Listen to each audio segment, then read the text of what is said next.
Today, we decided to give Beige back his mic. By popular demand. As in, he demanded it.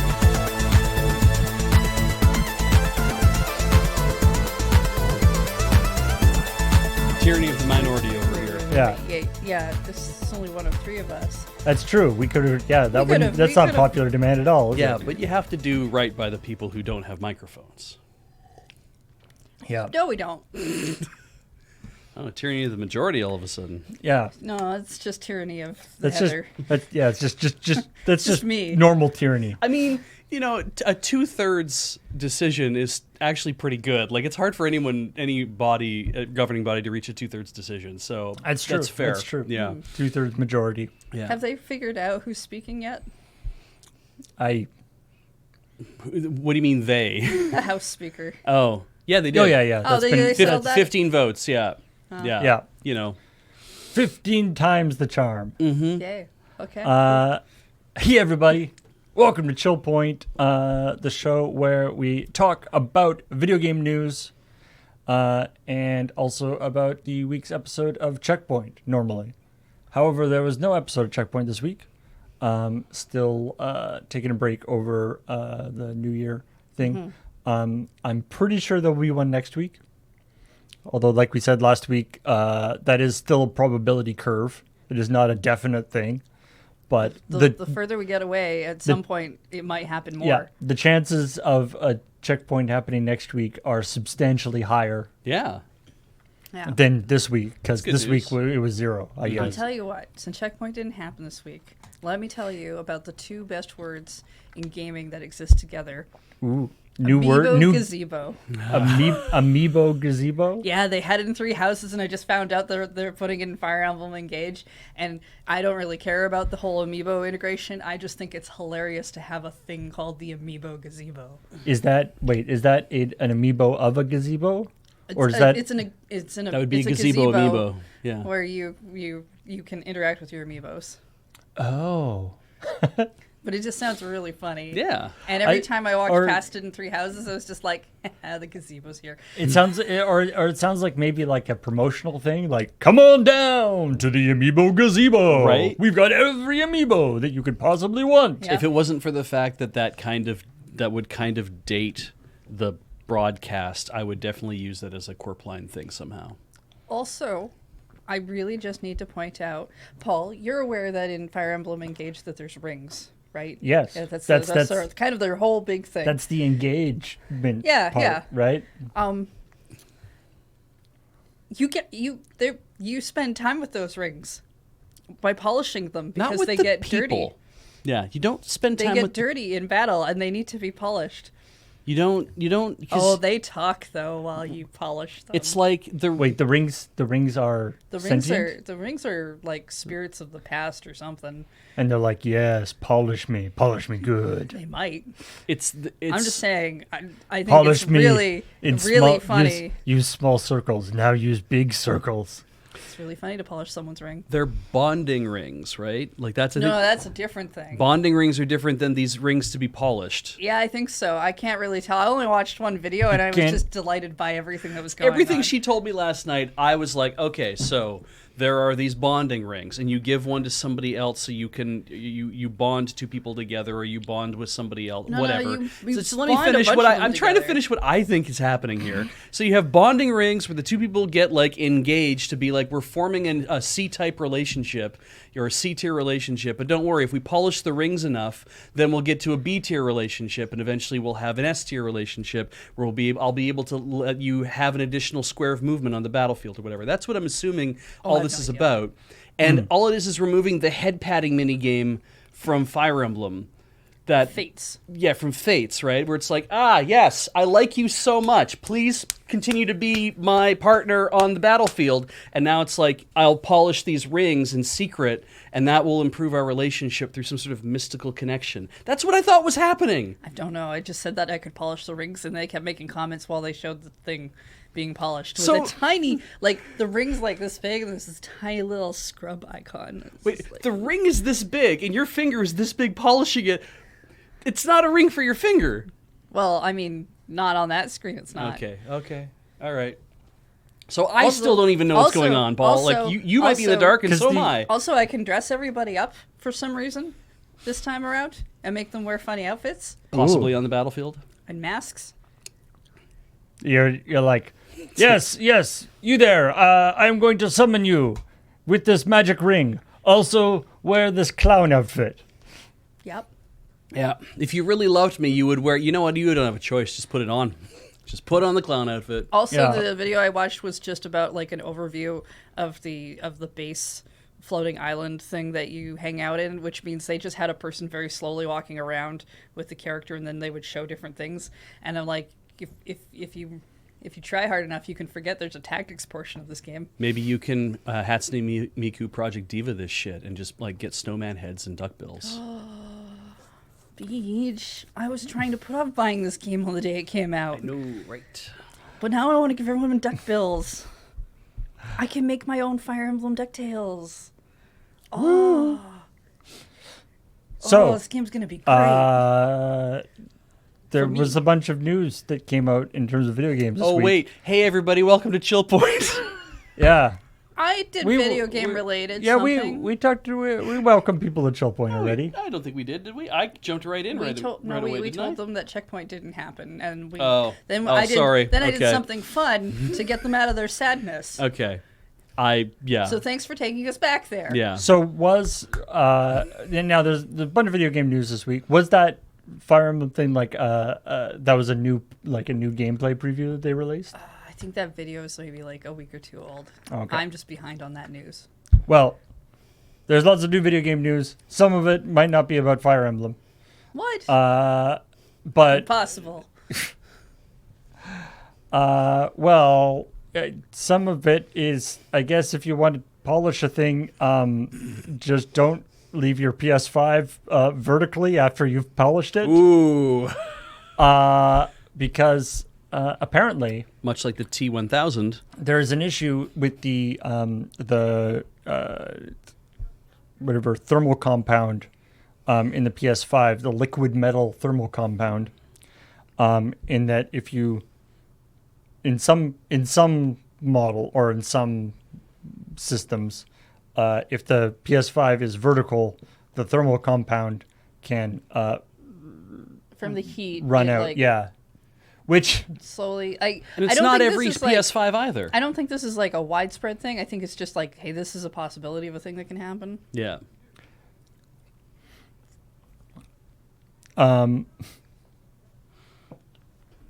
I see. IGN, apparently that got retracted. Well, we should like maybe open that article again and see if that. This is my favorite part of Chill Point, where everyone fact checks us in real time. I mean, this happened. That story was from like the beginning of the week, and then this debunk is from yesterday. So it's possible that something has changed. Yeah. The thing I'd seen it on was what Heather had linked me to on PCMag. Was it? Oh, I see. Yeah, PCMag.com. Which is funny because the original story was on the 6th of January. On the 9th of January, somebody made a follow-up video to say, here, let's talk about this in more detail and the problems that show up. And now we're seeing a debunk? People are saying that apparently it was happening to some PS5s that had been repaired. Ooh. Oh, so that's not that's. So anyway, there is something inherently funny to me about the issue that I know it's not it's just the name for it, but like that the thermal compound is called liquid metal. Yeah. And then it's like, yeah, so we put liquid metal on there, but then it dribbled out. Yeah. It's just kind of a funny idea. It's like... I know that's not how it actually works. Because it's not actually like gallium or it's not you wouldn't do mercury because that would be No. crazy. But It's like a silver compound usually. it's kind of like how Arctic silver is like it has silver nanoparticles. It has silver mixed into the creamy base, into the chip mayonnaise, and provides additional conduction of heat. But it's like this is literally more liquid than than that. I'm sure it's not a frothy. It's not a meringue. It's more of an oil. At no point. Massage oil for your PS5. At no point should the thermal compound that you put onto your processor die be frothy. Yeah. I'm just going to throw that out right now. Yeah. If it's frothy, something has gone wrong. You should probably not use that. You should be whipping your cooling thermal compound until it forms stiff peaks. And then fold it into the CPU. Yeah, bubbles in your cooling compound is never a good idea. Okay, all right. The PS5's been out for like 2 years. Oh, well, really Something more about like that. 6 months. Let's be honest. Okay, 2 years. I'm just gonna naturally be shitty and smug. Go ahead. It's been out for 2 years. Do you still think it looks good? Do you think it looks good? Vertically, horizontally? Just aesthetically. Aesthetically, do you think the physical product. The physical product looks good now that everyone's gotten over what it looks like?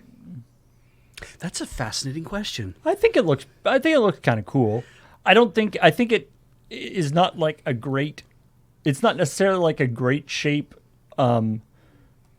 for fitting into one's Stereo stereo cabinet, in but just a vacuum, but just the way like it by looks. itself, like on like a pedestal or whatever. Yeah, I think it looks pretty cool. Okay. I like the swoopiness. I think they did the right thing in making it white with a black core. I think the black with a black core loses a lot of that. You'd have to have like accent lighting on it to kind of show off how interesting the curves are. I kind of wish the white panels could be replaced, like the Xbox 360 faceplates. I thought you could. You can replace them. You can get replacement ones for them, but I don't think they're a snap-on, snap-off thing like the Xbox 360. Oh, okay. Yeah, they require, I think, a little disassembly. But All right. I want fancy PS5 faceplates, that have like vinyl printed graphics, so they look like an Itasha. like the Pictures of- the Viva Pinata one. Yeah. Pictures of Paul's face on them. Okay. Would a PS5 look good in your living room with the rest of your stuff that actually already exists? No. I don't think it would. I mean, I don't think it would aesthetically decrease the aesthetics of my living room, but that's more commentary on my living room than on how good the PS5 looks. Yeah, I don't think it's a great, and just from a practical standpoint, it's not a great shape not a good for shape for like anything. it occupies more space than it needs to. In the sense of fitting into a stereo cabinet or whatever. The PS4, I think, had a really good compromise of a cutting edge look and also a black monolith. It was like, I think it occupied kind of a really good thing of, we want this to look, just get rid of the blue LEDs. That's all I ask. But just like it the kind of a raking thing. We saw a 500 millions edition version of the PS4, which is all translucent blue plastic. It's a dark blue. It was really dark, neat. like midnight blue, and it looks amazing. And I'm like, actually, that's a really good look for a gaming console, and good for you for deciding, oh, why don't we make one that's an actual fucking color? And that's what gets me about like the Xbox as well. It's like we went for black, and I'm like, but you have green as an accent. Try to use more of that. And it's like, no, it's black. And So I was reading a thread the other night where people were discussing the aesthetics of what the consoles look like and whether or not they liked them on their own and what they were doing with them in their living rooms, because when it came to the PS5, some of them were hiding them so you couldn't see them because it was such an eyesore for other members of their family. And in order to like get it to be in the living room, it could not be standing out. Whereas the Xbox blends into the background with all the other black devices. Yeah, really the does. Xbox is a very kind of generic monolith, black Yeah. box thing. And you can put a Switch on display with gray controllers, and it does kind of recede into the background. It does recede into the background. But if you put it out with the blue and if you put it out with any other colors, then it's like, I think what's fun about that is it actually gives you a sense it's a toy, that's something to play with, because it has the bright discussion colors. they went into on Joy-Con colors was very deep, and I don't think we have time for That's that one. fine. I love the. I always thought that the Wii was really interesting from a physical perspective, in the sense that a Wii on its stand, Yes. with the little like tilted stand, Yes. looks like a completely different thing than a Wii. If you just like take the Wii and put it like flat, It looks like an external DVD drive. like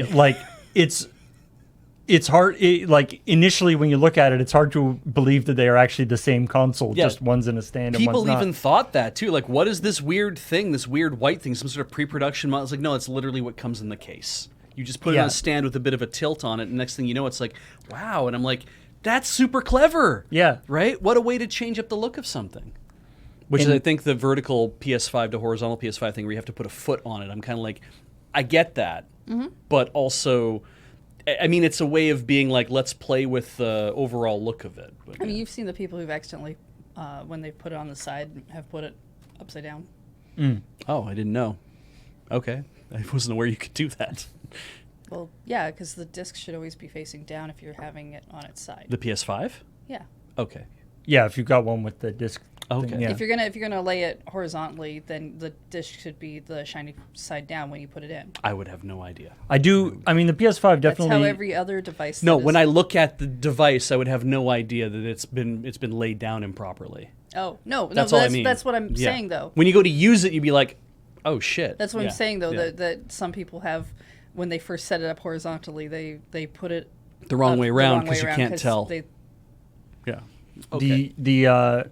The PS5 definitely falls down in the like stackability department. yeah. You can't really put it on top of anything or anything on top of it. I mean, I know I definitely stacked electronics when I was younger, and I feel weird doing that now because I know so much more about heat and flow, and I mean, I just That- don't think it's a good idea. that being said, the Xbox also has all the vents on the top, so you wouldn't want to stack anything on top of it there.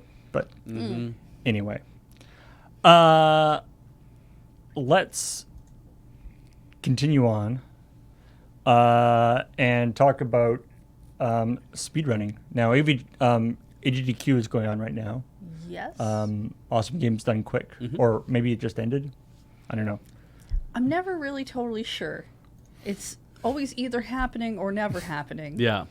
Now this is not an AGDQ thing, but that was just my transition into this. Great. Which is lots of people do all sorts of different speed runs of Mario games in various different categories. You know, there's a million different categories other than just like 100%. You gotta make up a category if you want to be able to speedrun it. Right. It's like Guinness Book of World Records where someone's like the most clothespins attached to face or I something. mean, from what I understand with Guinness World Book of Records, you pay somebody to show up and they just agree because you gave them a bunch of money. Yeah. Apparently So, that's how it works. Yeah. Yeah. You just In- make up a thing. Anyway, a YouTuber by the name of Jorts, who I believe It's a cat. has been he has made several other Those are jean shorts. several other pointless speed runs Oh, okay. or pointless records, including playing Mario Kart with only his eyes, using like an eye tracking thing. Oh, cool. Beating Super Mario 64 at 400% speed. Completing the Great Deku Tree dungeon without ever turning left. Silly things. But Anyway, The- gamers like going left. the latest project is fastest time to touch grass in Mario games. Ooh, okay. Okay. Because a couple of games you can do it very quickly, but some of Yeah. the games there is not actually grass available until a little bit far along. Super Mario Sunshine apparently takes 7 minutes before you can actually find somewhere to touch grass. Now, is that Wow. because of all the cutscenes at the beginning where That- people keep talking? That is partially because of the cutscenes, yes. 3.5 minutes in Yoshi's Island. It has to be, he says, it has to be active. It has to be on the ground. Bushes don't count. Okay. Anyway, Super Mario Land 2, you can touch grass within 6.34 seconds.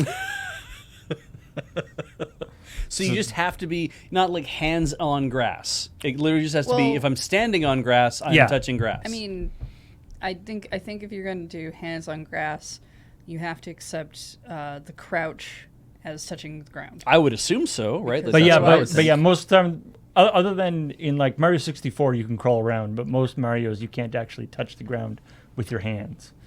Probably. Yeah. Or you have to. Yeah, it's the 2D Mario's. You can't crouch until you get a power up mushroom. Yeah. Yeah, That's you true. have to be bigger. Yeah. But I also assume that when he's doing those crouches, Short because I'm going to people pretend can't I've crouch, never I played a guess. Mario game in my life, that he does that thing where your arms are stuck out. Yeah. He does a squat. He has a proper squat. Can you touch grass in the original Super Mario Brothers? Because it's all bricks.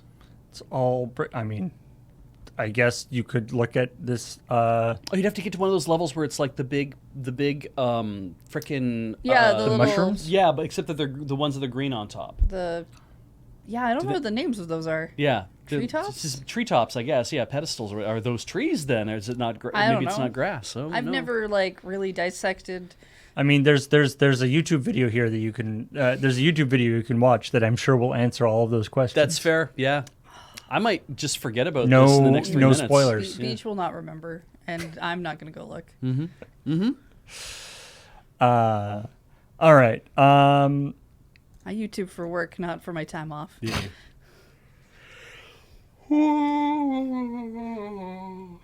Now we were talking about places and things to do with your consoles, and You can stack them. yeah, Microsoft is going to be apparently rolling out a new update for Xbox owners in the name of energy saving. Sounds good. Okay. So there's these two parts to this update. So the one that is I find particularly interesting is they're going to make it so that if a Xbox console is in shutdown mode, which is where it is mostly powered off, except it will power up to get like updates and things. Right. Yeah. Kind of a power nap. But it's mostly off.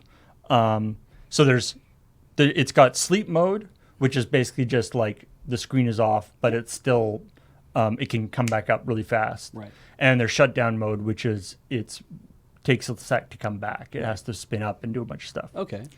And they're doing a new thing where when it's in shutdown mode, it will actually rather than just like, hey, a new update came, I'll update myself. It will wait until it will try to only do things that require power at times when the power in your particular area is being delivered by renewable power. So they Interesting. can connect up to, there's, I guess, databases of this stuff. Yes. Where it's like, at certain times, That's when the power solar is working. Yeah. the solar is working or the wind power is working and stuff. And Yeah, so yeah. it will prioritize those when renewable energy is being used in order to use that time to update itself or do whatever Okay. stuff. I feel like you do a thing like that because you have done some internal research, and like somebody came up with a bright idea, and then there was like a grouping like, is it worth doing that? It's like, well, let's do a little research to find out if it's worth it or not. And then somebody in a lab was like, actually, yeah, it turns out that if we do this way, then we would be using renewable sources of energy at these times, and then therefore, oh, hello. Sorry, I have a phone call. Somebody else finish my thought. Beach thinks this is neat. And apparently this is something that is that they've been doing on that they had as an option on Windows 11 for a little bit, or at least it's been an option So in does some this places. mean I can also program the Xbox to decide to restart at specific times? when it would be opportune for Yeah, just for around streaming. like 6:30 Pacific time on a Tuesday. Could be. Now, to be fair, in a lot of situations, this won't necessarily make that much difference in terms of power usage. Like, it's a marginal difference. because it's still using the power. It's just using the prioritizing renewable energy. But the other thing that they're going to be, the other part of this is that rather than defaulting to sleep mode, so right now most Xbox defaults to sleep mode. Yeah. Which allows it instant power on. Apparently, after this update, it's actually going to default to shutdown mode. And in fact, so if your computer, if your Xbox, like if you've never changed that setting, your console will suddenly be doing shutdown mode instead of sleep mode when you are leaving it. So keep that in mind. If for some reason your Xbox suddenly takes a long time to, or takes longer to boot up again, that's what's happening. And so realistically, pushing out a default shutdown mode to every Xbox is going to make a way bigger difference in terms of power usage than the renewable energy thing. But the renewable energy thing is just kind of a neat idea. Yeah, it's pretty neat. Yes. So, anyway, so there's. Yeah, when you say shutdown mode, that's turning it off, right? I think there's an even more off than shutdown. Okay, so shutdown is not off. I don't. Off To is be off. honest, I don't actually know what all the options are in terms of turning your computer, your Xbox off. Okay. I don't know if there's an actually off mode, or whether there's a sleep mode, a shutdown mode, and then unplug it from the wall is the only option. I mean, usually there's like a full power down mode because if you're going to unplug the thing from the wall, it doesn't want any power to be going through when you do Right. that. Yeah. So You would think I that there can't would be imagine something. that there wouldn't be like a hard off that you can't. Yeah, there's got to be something there. Yeah. But most of the modern consoles, including Switch, I think, like you to keep it in like sleep mode or like to be sort of partially active so they can do those updates and stuff without annoying people.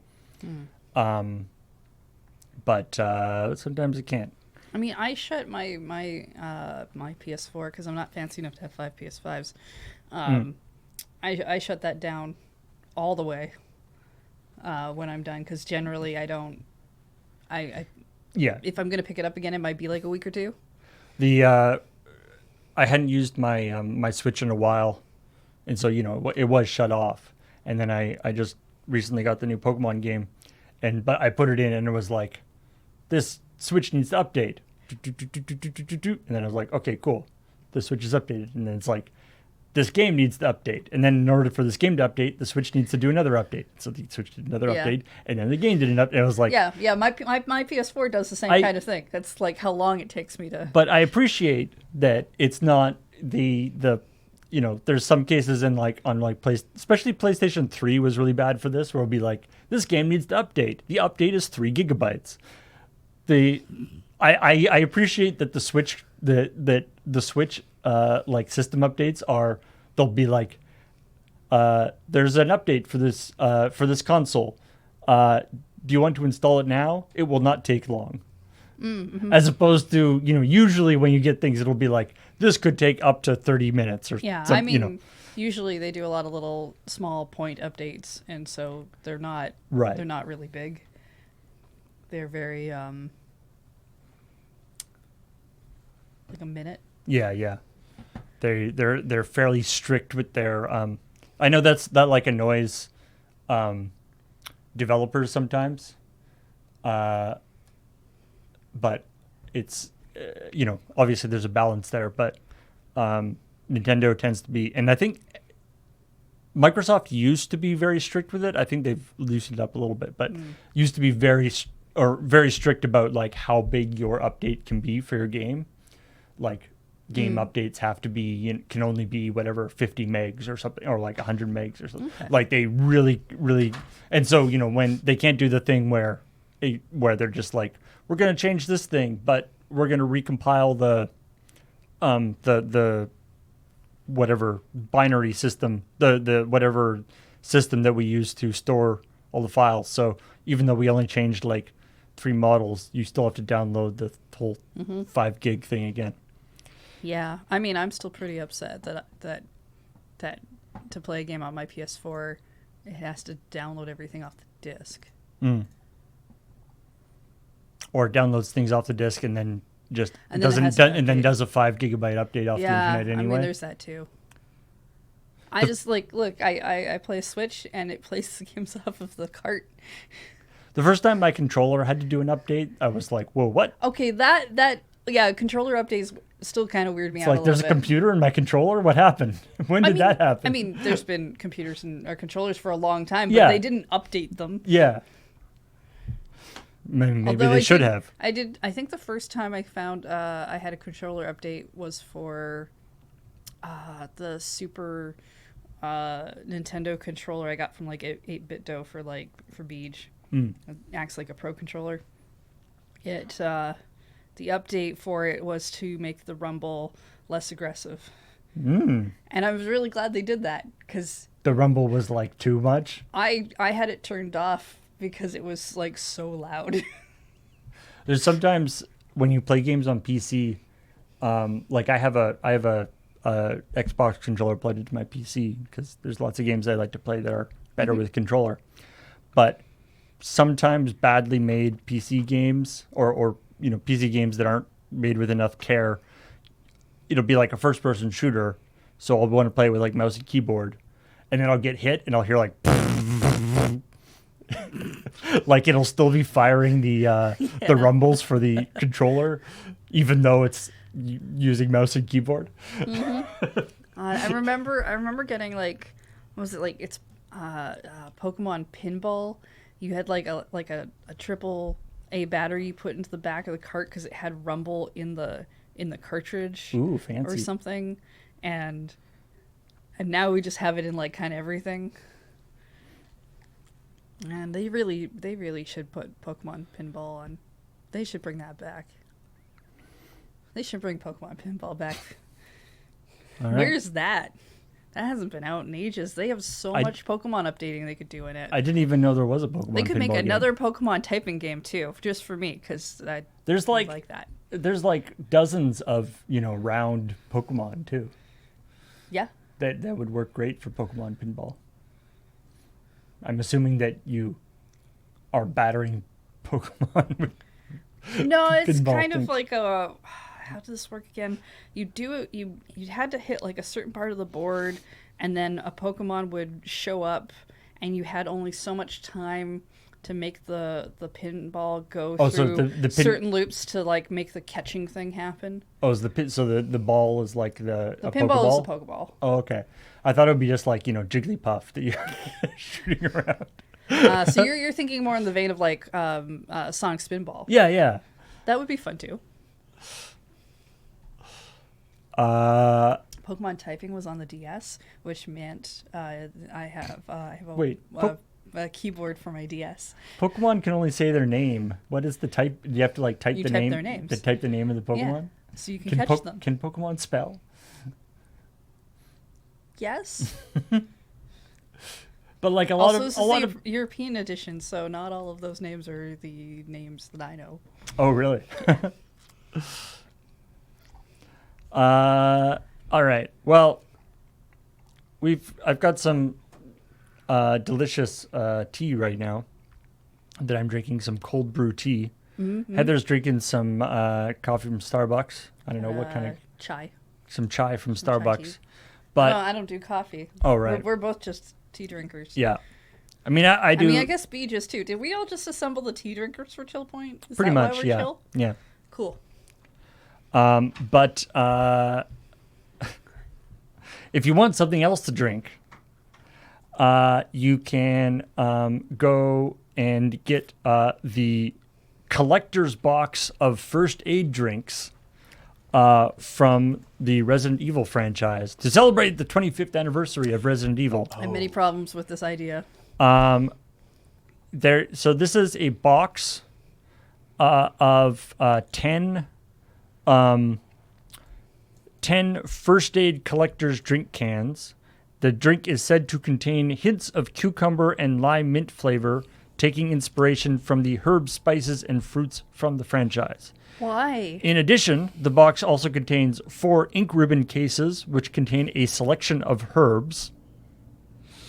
What you do with these herbs is up to you. You also get a spray cap that you can use to display your cans after you're done consuming. Because first aid sprays are like the thing in Resident Evil. Right. So you drink After it out you're of done the can consuming, and you pop the you thing can thing on the thing. And also, there's a certificate of authenticity. So 10 of these drinks in a nice box with the like a crate with a spray cap thing, certificate of authenticity.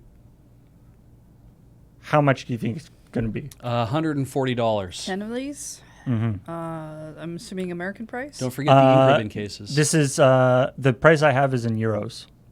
Oh. 200. 149 euros. It is 200 euros. Wow. Yeah. For 10 drinks. So these better be good drinks. They're not going to be good drinks. I like this article on Nintendo Life is like, we promise this is not April Fool's Day. This is possibly one of the strangest products we've ever seen. Yeah, it's still January. I'm impressed. Although it is Friday the 13th, so it is something scary. Yeah. Yeah, here. So yeah, you've got the ink ribbons with herbs, which is slightly suspicious. And then, I mean, I'll be honest, these do look pretty cool. Yeah. And they actually sound kind of tasty, like lime mint cucumber. No, I think that could be, and they're like sparkly. I think that could be quite tasty. Heather doesn't like cucumbers. Cucumber is like a sin upon mankind that is only made better because pickles exist. Wow. Yeah, she has opinions. All right. I like cucumber. I enjoy cucumber. I do not like pickles. So there you go. Different people like different things, and that's okay. Yeah, but I have a fun way of saying it. Certificate of authenticity. I love the idea that somebody would be like, wait a minute, that is not a real Resident Evil drink box. No. Show me your certificate of authenticity. I have the documentation right here. Is that one of the 4,751 drink boxes? Oh, look, it has 4 X's on it, actually. So there's chances are there are art proofs out there. Watermelon is technically a cucumber. Well, that might explain why I don't like watermelons either. Ooh. She's not hot on most melons. All melons. No, I like cantaloupe. You like and cantaloupe? I like melon. Oh. Like the green melon. Muskmelon, I think. I don't know what they call it. think that's It's what that always is. just listed as melon. Yep. Oh yeah. Somebody says And if only cantaloupe this. is great. You just put salt on it. It's like if this was a whiskey collection Yes. instead of some stupid energy drink, I would be totally down for this. It's probably not even an energy drink, though, it sounds like. It sounds like it's, like, is it literally this is an energy drink, or is this just like, we've made these refreshing vitamin water things, or are they like, maybe they are like carbonated too, but they're just like, they're a refreshing drink to make you feel whatever, and they have no guarana in them? They aren't really clear about being guarana.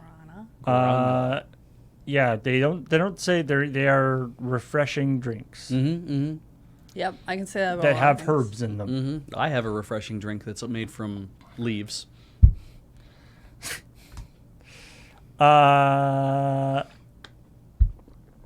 bet the lawyers at the FTC and Microsoft could use some refreshing drinks. Oh, how are they feeling I these think days? they can afford their own refreshing drinks. They're probably feeling a little parched these days.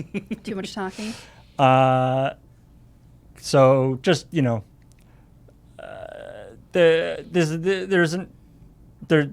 new part about, so this is the continuing saga of the Microsoft Activision Blizzard Activision takeover. There isn't actually new responses by either side. Okay. But what has been done is the FTC has put what their sort of timeline out for when they want to actually be in court, and when they need to see the various witnesses, and when certain things have to be delivered to them, and all this kind of stuff. Which is a problem because the timeline that they say is that the FTC's schedule puts the hearing on August 2nd. But the original agreement between Microsoft and Activision Blizzard put a contractual deadline to close on July 18th. Oh. With a $2 or $3 billion fee from Microsoft to Activision if they basically, because like apparently all agreements of this type have these kind of clauses in them, so it's basically one side doesn't sort of try to get an advantage by dragging out the process too much. Exactly, yeah. But apparently, so now usually a clause like this would only come into effect if one side was trying to back out of the agreement or something. Yeah. So probably this won't be an issue because, like, as the time gets closer, they'll just renegotiate this aspect of the contract. But it's one of the things that has been brought up is that so there's currently two things going on with there's the FTC stuff and then there's European stuff, which is more of a problem. Right. The European Union and European regulators, they're the ones who are actually in the position to block this right now.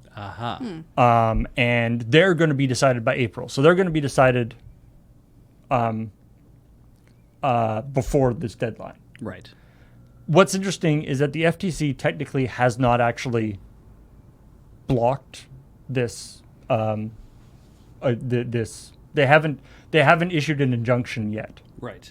They've done this. They've done this court case where they sued and stuff, but they haven't actually done anything that will stop this yet. They haven't made that. They're decision. just doing investigations and. So if the EU allows the merger to go forward, theoretically it could still happen, unless the FTC actually sort of puts up and does and actually does the injunction. So anyway. So April is our new date to look at. I guess so. Yeah, April will be when the and if the EU says, like, people are saying that in a lot of ways the FTC might not have even looked at this if it wasn't for the fact that the EU is also looking like that Sony apparently petitioned the EU regulators to look at this, and historically the EU has been much more interested in curtailing this kind of stuff. Yeah, they're very interested in preserving and then consumer rights. And then the fact that they're doing it, Yeah. the FTC is like, well, I guess we better look into it as well. Yeah. All right. So anyway, that locks up a certain thing because it means that it's like even if because it's two different entities being involved in wanting to see this, it's the FTC and the EU. I guess the European Commission maybe specifically. I'm not really sure, but both of them saying, "Hey, we have now material interest in whether this merger happens or not, and so now we want to talk to you guys about this." And Microsoft and Activision Blizzard being like, "Hey, can't we just go ahead and just do the thing that we want to do? Like, we just want to just let us do the thing." And it's like, yeah, I know that might be a bad idea. Is certainly like, it's like, hey, we want to do this thing, and now there's going to be like multiple entities lining up to basically say, we want to review this to make sure it doesn't do anything weird with our laws. And there's so many other people that are coming forward to say things. Like, I think there's a class action lawsuit by consumers in the United States who are like, we're upset about this. It's one of the, there's a lot of stuff about like multinational corporations, of course, is a huge thing these days, and they are huge things, and they have tentacles everywhere. Yes. Which is usually good for them because they, have all this power. This economies of scale, yeah. But the downside is when a situation like this comes up where it's like anybody who has a vested interest in this thing can Involve themselves, gets a voice. Yeah. And when you're a multinational corporation, one of these big things, it turns out like half the world's population technically has a vested interest in what you're doing because you are doing so many things. Yeah. And it's weird to think that the EU could get very upset about this and say, you can't do this. But if Microsoft and Activision Blizzard somehow convince the FTC that they can, it's like, okay, so what do you do? It's like, well, does Microsoft say, cool, I guess we're not doing business in the EU anymore? Like, that doesn't seem to make any sense whatsoever. What I was thinking is like, what they end up, if they end up being like blocking the merger, and then Microsoft is like, okay, I guess we can't merge with Activision Blizzard. Hey, Activision Blizzard, you're a completely independent company. We'll pay you $1 billion if you make Call of Duty exclusive to us. Yeah. Yeah. Because screw all you guys. I mean, they could do, like, you could go like, even... we're two different companies. Yeah. We're just going to pay you a bunch of money to make this game exclusive to us because we don't have to follow that anymore. Or even say, hey, sell us the studio that makes that. Sell us your internal studio that makes that one game. And then next year be like, sell us your internal studio that makes this other game. And just kind of like piece by piece buy the company. until Activision Blizzard is just like one guy in a building. Yeah. Bobby Kotick just sitting on a smog horde of gold, just like grinning from ear to ear, harassing people left, right, and center. Except there's nobody... The saddest Bobby Kotick. There's nobody left to harass. Can't we just like push him off a building and put a hole in his golden parachute? Oh, whoops! We forgot to pack the parachute. Forgot to fix that. So shame. It's There's that Far Side cartoon that has the skydiver with he's got like his parachute, and then there's just like a grand piano instead of the actual thing, and then he has a secondary chute, and there's an anvil. It is like the first pangs of panic did not cross his mind until he pulled his emergency chute. That's the kind of golden parachute we want for old Bobby. Yep. Oh, hey, we talked about how attractive your console is. No, this is ugly. This is ugly. Do you want your PC to look more like your console? No. Do you want your PC to look like a Switch? No. It almost does, doesn't it? I don't like it. Why isn't it black on black in the middle? This is a keyboard. Yeah. That looks like a Switch. You can get it in different colors on the sides. It's all connected. You can't detach the sides. Yeah. This is naked with no switches or keys, because this is the kind of keyboard. The people that they are marketing this keyboard towards are the kinds of people who have extremely precise opinions about what switches and keys they want to have and where they want them. But Ian will never buy this. No.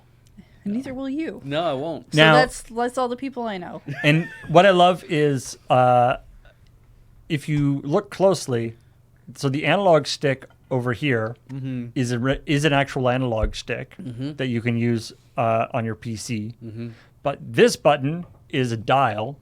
Ah. And this button is a dial, and this button is also a dial. Yeah, this is not an analog stick. No. Yeah.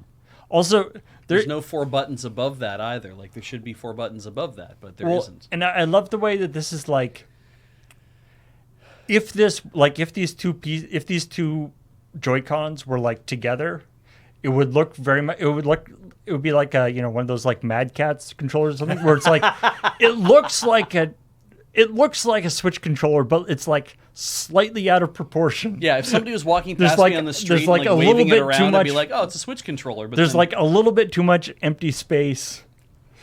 It's just things are just like not quite right. Ah, well. Yeah. But the thick boy. Oh yeah. Don't like it. You can get it in different colors and stuff. So yeah, having the black background makes it look a little more presentable. I'm surprised that they don't at least have one picture of it with keys in it to see what it looks like. But Yeah. apparently they don't. The RGB lights shining through the back. So then what you do is you design it so it does that weird freaking thing that was it that one keyboard that's like it's all LCD, and so you can just make like shit happen on the keyboard so that all the keys light up and it makes like an image, and there's like you can play video on your keyboard. Oh, that thing. ugly ass thing that somebody's making for $350. I have not seen that. I It's mean, I've seen weird, ones yeah. that have LEDs on them. You know, But- this is like all LCD screen keys. I mean, there's underneath there, and yeah, there's everything. like an old one called the Optimus made. Optimus made. Yeah, Yeah. that was like $2,000. Yeah, Like yeah. it was ridiculously expensive. Yep. And then of course, which it was basically the predecessor to like a Stream Deck. Yeah. This is something different I just saw recently, and I was like, oh, well, that don't want that. This but- is something they're trying to sell Yeah. now for like in a few months or something. Which it took me a long time to realize how Stream Decks work in order to not be $1,000. Right. Is that it's actually one panel Yeah. that's split up, and then there's a piece that like there's a There's touch button, membrane buttons, yeah, essentially. there's like a scrim that goes over it to separate it into all the things, but it's only one physical LCD panel. There's not Yeah. a little teeny one under every key. Yeah, because it doesn't need to be, yeah. All right, Patch Notes Theater. Little, I mean, normally it's on Checkpoint, but here's a little ChillPoint All Patch right. Notes Theater, because Bayonetta 3 version 1.2.0 just came out, and I love. hear people Very are stable. very happy about that. Very stable. Oh, really? Yeah. They're so there's what I love about I love. I mean, patch notes are often very great, but I love like they've adjusted Viola's activation window for the block and activation conditions for which time. Blocked activation window added after releasing block during the release animation. Which is, I'm sure, makes sense in the context of the game. Yeah. But is Wow. hilarious. Anyway. Adjustments made to prevent Viola's evasive input and Cheshire summoning input from activating Assault Slave while maintaining invincibility if they are used in rapid succession. Because don't you hate it when your Assault Slave isn't activated No, properly? exactly. I like that they Walking around with deactivated clarify Social Slave. that for Oh. PKP combos and stuff that P is for punch and K is for kick. Oh, That's good. Yeah. Yes. Mhm. The Wink Slave can now be activated from the PKP and PKK combo Ah. for the weapon G Pillar, Dead End Express, and Cassiopeia. Great. When equipping the accessories Infernal Communicator and Pulley's Butterfly to summon devils and butterflies, it is now possible to cancel the summoning animation by dodging or blocking. Does it you cancel want- the actual... Do you want to summon butterflies or do you want to summon devils? Like, or do you wish to cancel? Dodge. They've adjusted the time limits for a bunch of the stuff, like all the Nephilim stages have been made easier, apparently. Like 120-second time limit changed to 150-second time. 2 lives increased to 3 lives. So, you know, There must be like challenge stages, I'm guessing. yeah, these are like challenge stages. So now they're all easy mode, and you should just be ashamed. Play them For before the playing. update happens. You Yeah. can still finish them in 120 seconds and say you did it. Like, you know. But how will anyone really know that if I don't have a game that restricts everything? Has a badge on it that tells you you did it.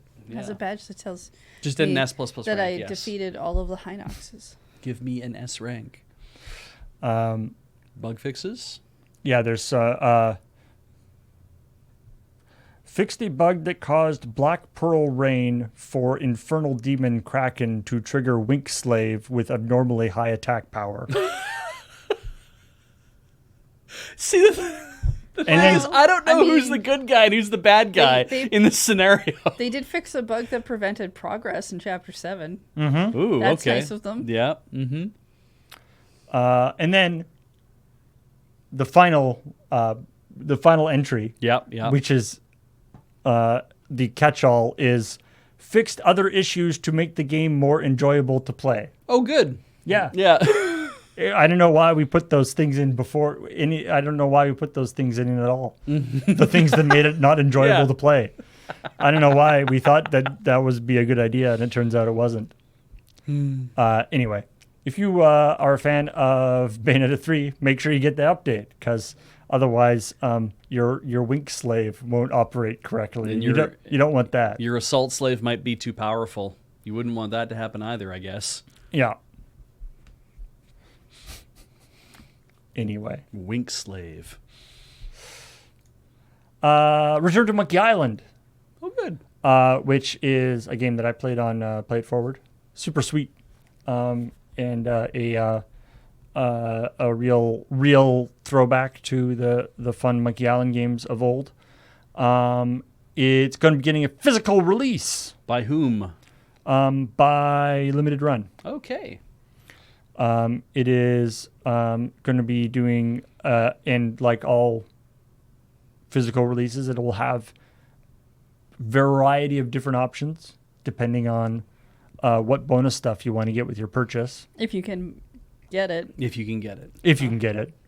Pre-orders will open on the 20th of January. So, it'll be, and it's, as the name of the company suggests, limited.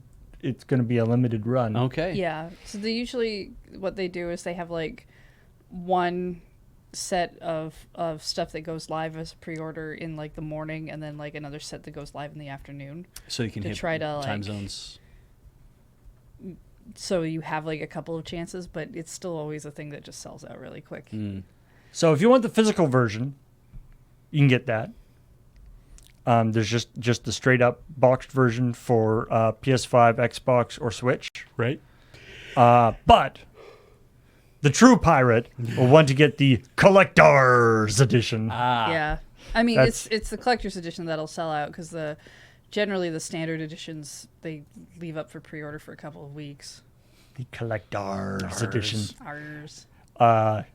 And so with the collector's edition, you get golden key, the lure lapel pin, which is an cool. important part of the game, a blowfish stress ball, letter, and various on. I want to point out, Paul, and it's being covered by us in the thing, that in the corner, it has a different key for every version of the game. Yeah. So if you've got the Switch version, the Xbox, the PC, and the PS5 all have different. Here, let me. Yeah, they're completely different shapes and designs. Yeah, different and keys, stuff. because Yeah. collecting different keys is again a big aspect of the game. I'm just saying, if you want to be able to get all the collectibles, they're asking you to basically purchase 4 versions of the game and whatever the upgrade kit is. And yes, 5 versions of the game, because there is also the upgrade kit.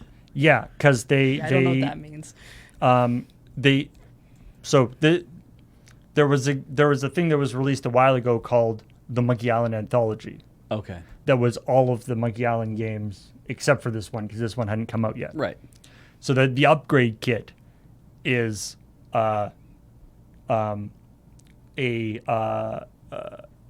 get a USB key with a copy of the game for PC. Okay.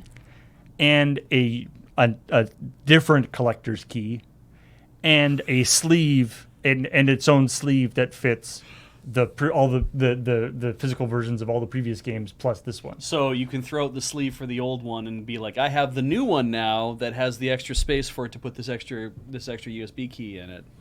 Okay, cool. So yeah, if you want all the keys, it's not easy to get. But getting all the keys in the game is not easy either. So that is relevant. It's kind of amazing. All right. That's lots. My God. Unfortunately, you don't get like in the game. You are getting all the keys to like open up a special chest where you don't get something if you get all 5 keys. You don't get to like open up the magic chest of mystery. No, the treasure is the stuff that you bought along the way. Yeah, the treasure is The the treasure money is that the you money gave you them. over, Yeah. It's like, wait, I had all the treasure before I got this. Yep. Wait. If you haven't played the Return to Monkey Island, and you are a fan of previous Monkey Island games, I highly recommend it. It is it's a lot of fun. It captures the spirit. Definitely captures the spirit, especially the Stuffs Monkey it in a Island, jar. Monkey Island 1 and 2 in particular, which are the ones that it's sort of specifically referencing mostly. Okay, Although okay. not, it does talk about the later ones, but those are the 2 that were done by these same people. But yeah, a lot of fun. Excuse me. Legend of Zelda VR. Oh, this is so good. So somebody has so a while ago somebody made something called the Legend of Doom. Mm-hmm. Or no. Okay. Which is which they basically recreated Zelda 1. the original Legend of Zelda as a first-person shooter. Yep. In the Doom engine. I've actually seen videos of it go up just recently. I thought it was like a recent invention. I didn't realize it was like from a few days ago or like Or from a little- from months ago or whatever. But Yeah, so that came out a while ago. looks fantastic though. And then there's also an unrelated project called Quest Z Doom, Okay. Quest Z Doom, which makes Doom playable on the MetaQuest VR headset. Okay. Makes Oh, sense. okay. Okay, I see where this is going. Chocolate and peanut butter going together. Yeah. And you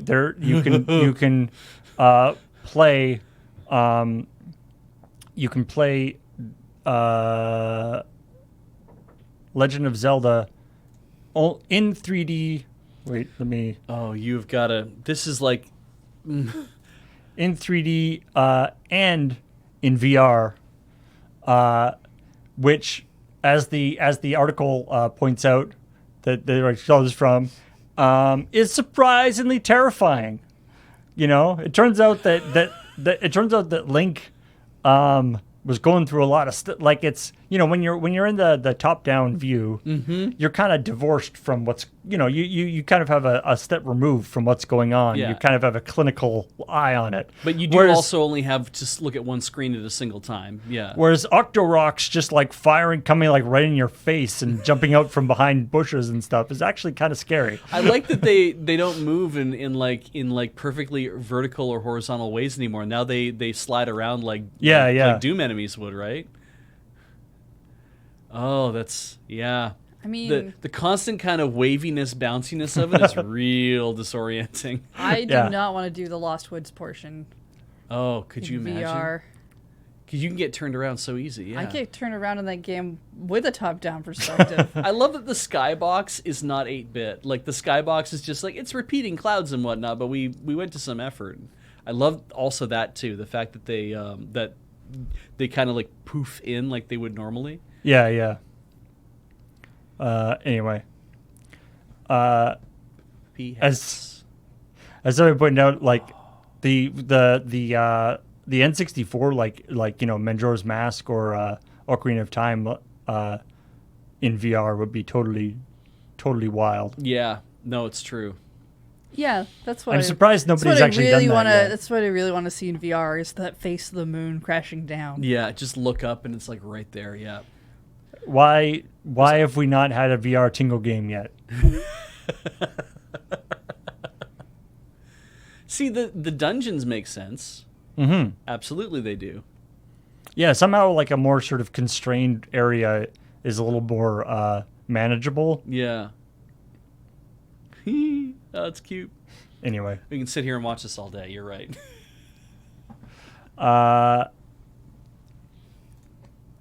So that's cool. The interesting thing about that is it's sort of combining two existing things, and it's like, hey, wait a minute, we could do this, which is great. Speaking of weird ways to play old games, Yeah, tell me about this. so there's a game called Armadillo Racing, which is a 90s Japanese arcade racing game. Okay. And in arcade, I don't think it was ever really released as a console game. Okay.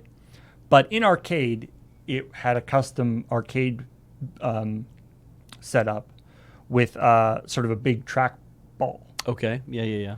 Because the idea is that you're an armadillo, and so you can Rolling. like spin this ball. Yeah. Yeah, okay. Rolling, So rolling. a guy named Tom Tilley wanted to recreate this in a hacky, Can I do it at home? DIY kind of Yeah. way, and realized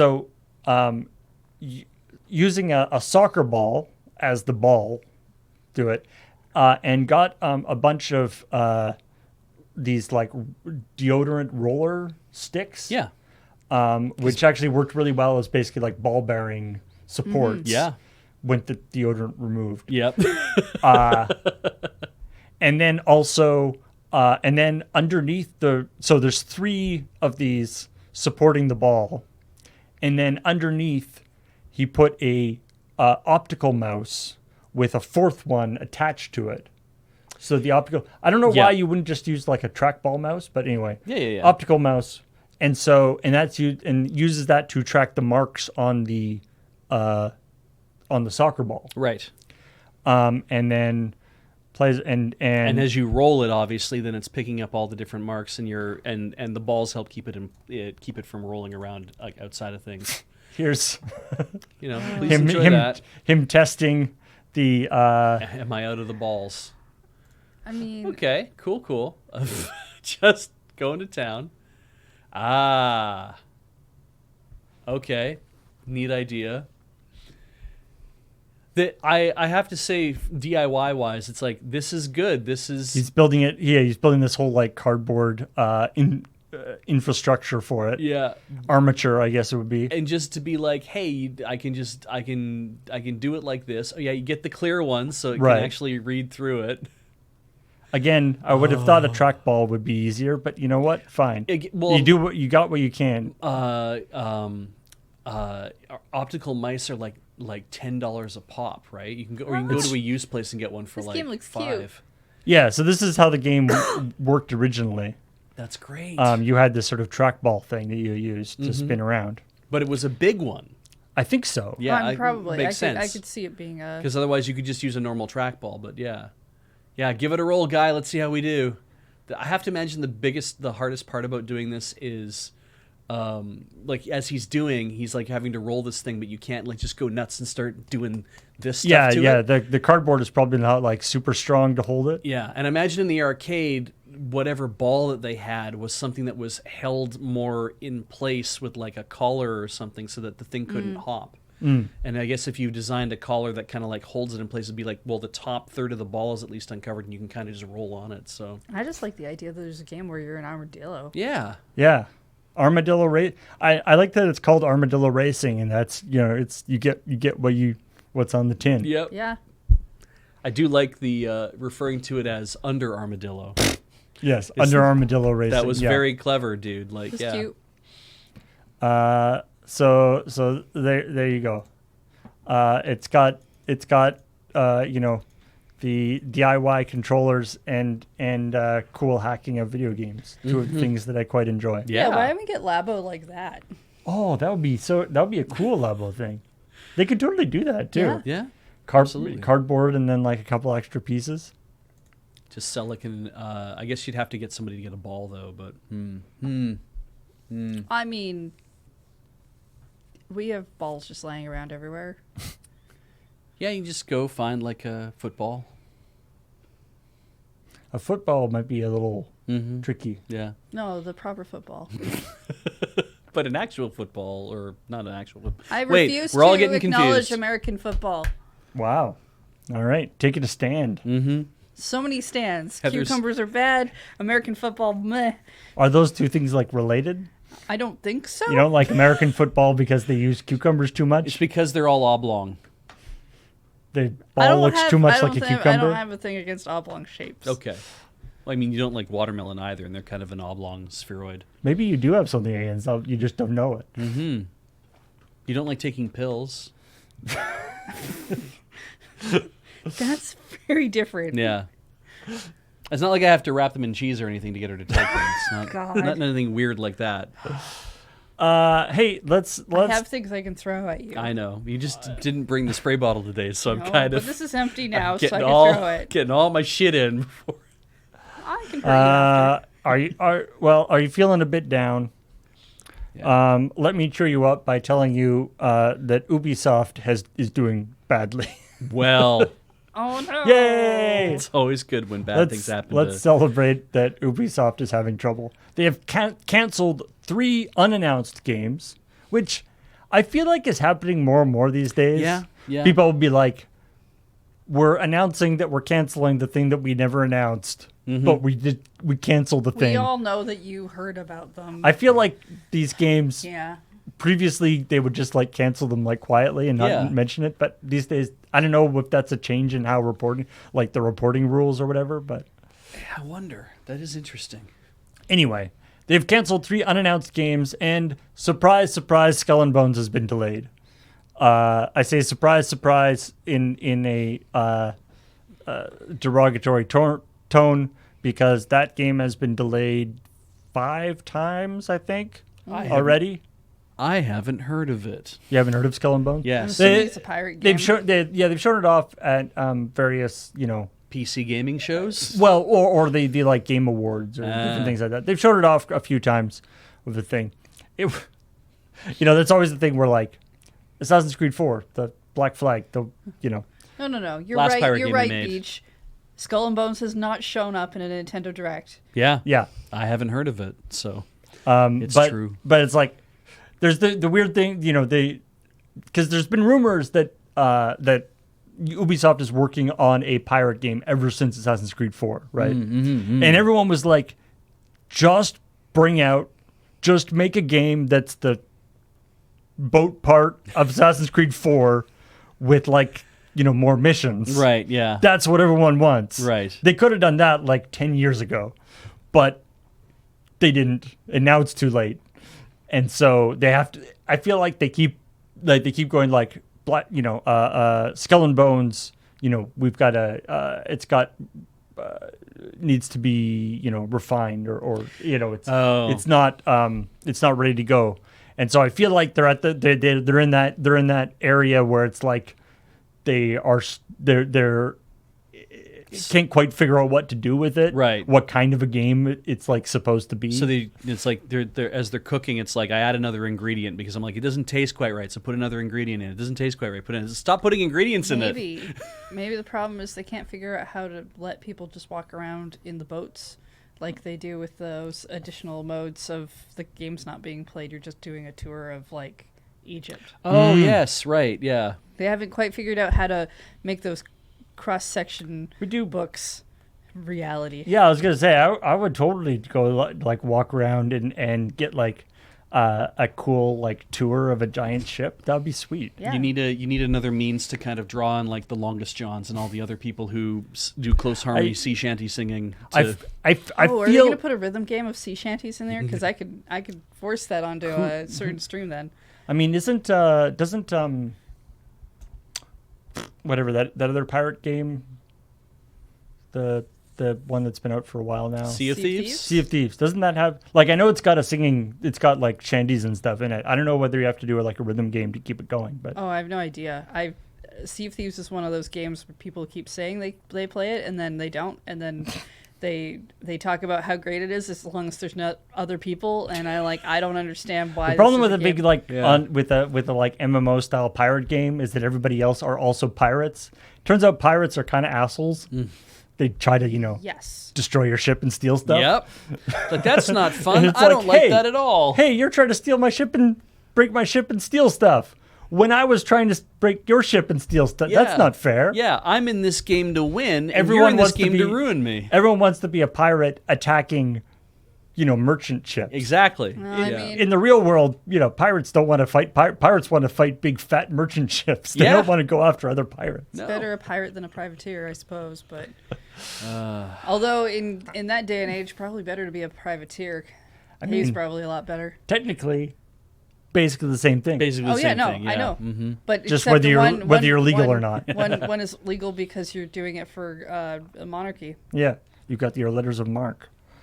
But anyway, they have apparently was it because this was in an investor call where they talked about this. The games from this investment phase have yet to be released, while our current launches have not performed as well as expected. Compounding this effect is the context of worsening macroeconomic conditions. The trends over a holiday season, in particular the last weeks of December and beginning of January, have been markedly and surprisingly slower than expected. This overall context has triggered a full review of our revenue prospects, leading to increased cautiousness over the coming years. Considering this, combined with the significant additional investments that resulted from lockdown and new working patterns that have had a profound impact on productions across the industry for the past 3 years, Ubisoft is announcing today a set of measures dedicated to strengthening its long-term growth and value creation prospects. By canceling projects and potentially laying off employees. Yes. Yes, we don't know if they're going to lay anybody off yet, but if you're canceling projects, you're probably You laying might off be. employees. It depends on what stage those projects are in. That's fair. Yeah, Right? if they're just in preliminaries still, like if it's like they're only about maybe a year what, old. What they're saying is the games we put out right now are not selling to the degree that we want them to, and so they probably have other projects they're working on that are kind of based on that they thought those would do well. Yeah, I mean, and that's also the tightening of the industry is something that people have been talking about for like the last decade. That it's like as games have gotten more and more complex to make at this level, at the AAA level, right? That it's just become, if you're a big studio and you need to make marquee games all the time, it's going to cost you a fortune in staffing. It's going to cost you a fortune in everything else. And eventually, you see this in business overall, where as a company gets so big that there are just multiple levels of management that have to basically intercede in order to keep an eye on what's going on, that eventually the company gets so large that they're not they can't work in the same way they did when they were a lot smaller, when you're nimbler and you're kind of like, I need to make stuff work. So it's a completely different mindset in this way, and whether that's sustainable for a large company, that's the trouble. No. AAA video gaming studios and projects as a whole are not a sustainable model and have not been for a long time. Yeah, and it feels a lot like And they're not going to get better. It feels like how construction companies are always on the verge of bankruptcy because all they're doing is borrowing money from the future to pay people from the past, and you never get to a point where you're fully solvent. So you're always like working on the promise of more money coming in, and then when some of that money comes in, you pay the people that have been after your ass for forever. And it feels like there's a lot of that kind of thing going on where it's like, hey, don't worry, we have a lot of projects that are going to make us a lot of money, so please keep putting money into the company because you know that the other stuff is coming out that you want. Meanwhile, you have indie companies that are making better and better product, and then there's that worry of what happens if they get too big. Yeah. Anyway, I always think of that thing. This was many years ago, but I believe it was Square Enix had it was another one of these earnings report things where they were saying that they were having to lower their because some of their games didn't do as well as they were hoping. Right. And the games that they had released that year, like they had like 3 of the top 10 games that year. Yeah. In terms of sales. Like they were million plus sales games. Yeah. But it's like if your business model is set up so that million plus sales games are not good enough Yeah. for your setup, then yeah, something in your production pipeline is wrong. Yeah. But that's been a headline for like several different companies over the last few years, where it's just like, oh, well, this game didn't do well enough, and people go look and they're like, it sold like 5 million copies. Yeah. What is the good enough number? Yeah. Because they never tell you that part. No. They just tell you like- that it underperformed, and Like for instance, they say their big 2022 releases like Mario Rabbids Spark of Hope yeah, apparently that didn't do as well as they had thought it would. and Just Dance 2023 performed lower than expected. Maybe I mean, that's one of those things where it's like, what were you expecting? I mean, Just Maybe you were Dance is, expecting too much. Just Dance is basically on a subscription model based thing these days. I mean, I think you still get songs with the base game, but they're really pushing the monthly thing. And I get that it's like, everybody wants their cut, right? Like if you're going to put the real songs in a game, then you have to pay the rights to put the songs in a game. And of course that's got to be frustrating, because it's like, we can make this game where you dance to stuff that's happening on the screen and you can get real songs in there, but of course the artist wants their cut, the publisher wants their cut. And the next thing you know, it's like, what are we making this game for? If not for selling 10 million, 20 million, 30 million copies of this, $40, $50 thing. It's like, well, no, now it's subscription based. Now you have to pay $1 a song or whatever. And I mean, Just Dance has got the, sports game Madden problem, right? Yeah. Where it's like, if you've got Just Dance 2022, is Just Dance 2023 really adding that much? Like, what's the... Except that new music is coming out all the time, and it's like, if I like all the music from 2022, am I going to like the music from 2023? Well, every year there's a new batch of 12-year-olds that need music to dance to, and need that year's music. As a side note, I saw an amazing Reddit, I think it was just a Reddit article, that was a breakdown of the basically building or reading plot into the Just Dance games. Oh, cool. In the sense that there'll be like, it's like there's this game, because they have like, there's the characters that are like demonstrating the dance for you. There are recurring characters. Like recurrent, like they have, they're sort of blank, but they have got outfits and stuff, right? And so there are people that are recurring. There are characters that recur in different types of things, right. And so there's like, this person is always dancing with this person, but then in Just Dance 2, they're suddenly dancing with this person only. What's going on with that? Like the relationship has broken up, but then this person turns out to be cheating on them with this other person. And then wow. it turns out that there's this whole like dynamic going on with the different characters, that it's like, and then in this game, they're just all their songs, they're just by themselves dancing. They realize they're like, I'm spending too much time dancing with other people. I need to be learning to be comfortable dancing with myself. Dancing with myself. Anyway, all right. I think that's all the news that I had here to talk about on the video game front. So yeah, that's lots of. It's not bad. Yeah, It's a decent amount. I like. There's For some, like beginning of January, like that warm up time of news is starting to get going again. all the news that's fit to Snooze. Wait, What? no. No. That's fit to us talk about. Well, yeah, I did see a thing about that the Last of Us TV show has been. I don't know if it's actually out yet, but it's starting. Their critics are starting to see it, I mean, and I think it's been actually. It's been getting quite good reviews. It's sort of, from what I can gather, it's gotten very good reviews, as long as you don't compare it to the video game, because it's, follows quite a different. It's doesn't follow the story. Like it's not it's not just a TV show of the cutscenes of the video game. Like they're telling sort of they kind of are interpreting the story differently. Okay. And so if you're really hoping for that, then you're going to be kind of annoyed and disappointed.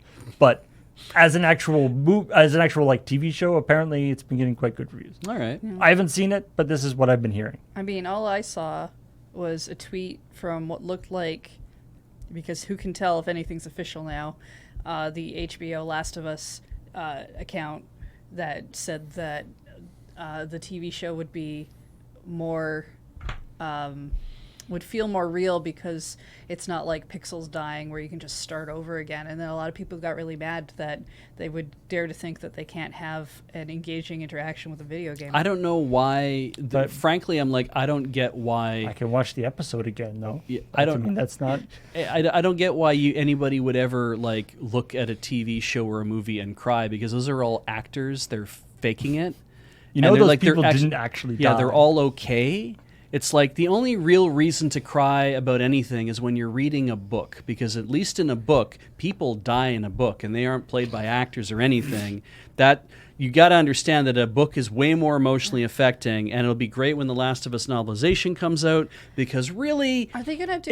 it's you're a fool if you watch TV or movies and you cry. You're a fool, because you shouldn't are they have gonna- emotions when you consume media. Yeah, I you should hate this- read a I hate book, this. I hate because this a and I- book is real. Really wish I had the spray bottle. Mm-hmm. I really hate that character arc that you do. Fucking just doesn't that Always goes on way hearing too all long. that shit just sucks. Yeah. Yeah. He's I just do not wanna- playing a character now. These are Bij's real opinions. I do want to see the novelization of the movie, so it has that sticker on the front that says based on the movie, and then like another sticker that's like And then- movie based on book. and then Or I guess The TV Last of show. Us, the TV show, the game. Yeah. Oh yeah, they got to do the loop, don't they? Yeah, yeah. I mean, And they've then- only remastered part 1 once, so we got to do that. And so it'll be like Last of Us, except the character models will be changed so that they look like the actors from the movie. Yeah. Instead of The novelization of the movie that would based be on the so book. weird, because the voice actors from the video game do actually have parts in the TV show. That That's was nice. like a thing. That's They're good. not the main characters. No, why would you ever make anybody would never make an actor the main character of a show? Don't fucking do that at all. I'm gonna write you out of every script. Oh my god. I'm gonna find the. I don't write the scripts. I'm gonna find the script file folders. And I'm gonna take your name out of them. Thank Christ Charles Martinet got a part in the Mario movie. Isn't that great? We don't even know what he. They don't. I think he's a coin sound. Based I on think- what? You're just making shit up. Yeah, you're right.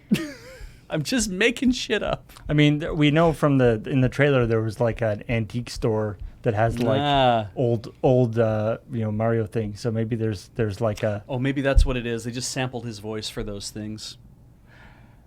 anyway.